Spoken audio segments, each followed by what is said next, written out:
una pong ginagawa namin, yung kinukuha lang po namin, yung hina-harvest namin yung mismong kulay gray, yung parang matanda na, yung parang nyug na talaga. Na pagka inaalog mo naririnig mo na yung tubig.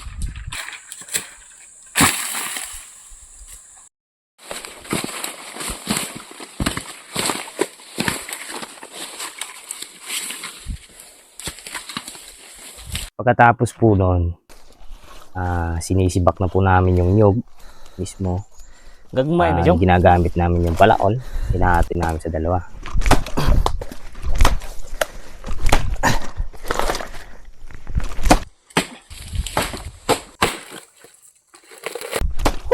power. Sa pagtatanggal naman po ng laman ng mismong nyug, may ginagamit po kami na isang tool para pang harvest.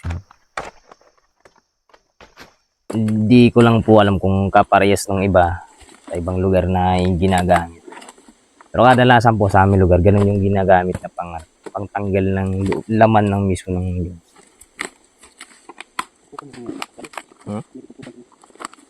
Anong bago?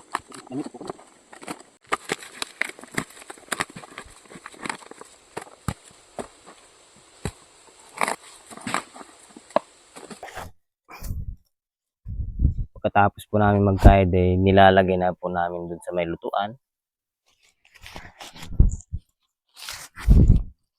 Yiks! Yun. Let's go.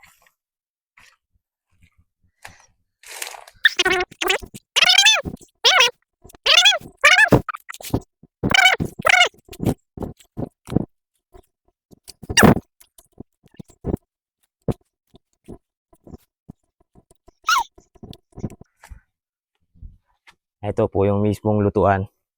Makikita nyo. Ito po yung ilalagay natin sa taas.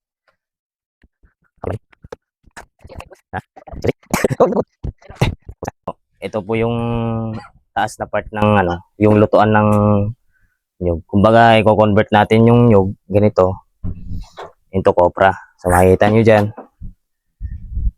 yung mismong kinakain nila nilalagay natin dito.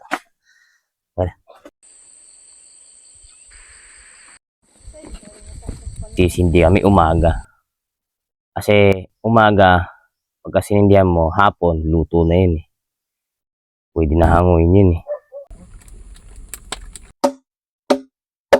Gumagamit kami ng kahoy-kahoy lahat. Pero ngayon mainit. Ginagawa namin, kahoy, konti lang. Tapos yung nyug, yung mga patay na. Sa pagluluto naman po, medyo maproseso yung pagluluto. Hindi masyadong malakas yung apoy. Para sakto lang yung pagluto. Kasi pagka medyo mas malakas yung apoy, yung tendency po nun masyadong iitim na hindi siya maluluto.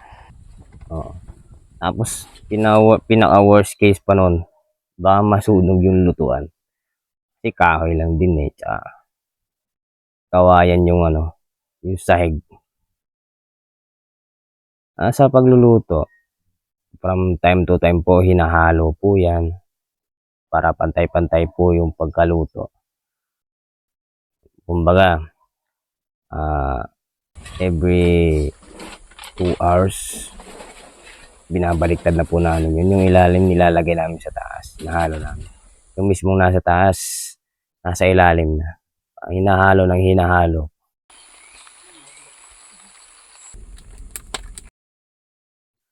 Hanggang sa magkulay brown siya. Hanggang sa makikita nyo sa video na naluluto talaga siya. Nagkukulay brown. Hanggang sa magkukulay dark brown yan. Hanggang sa minsan iitim na yung iba. Pero luto yan.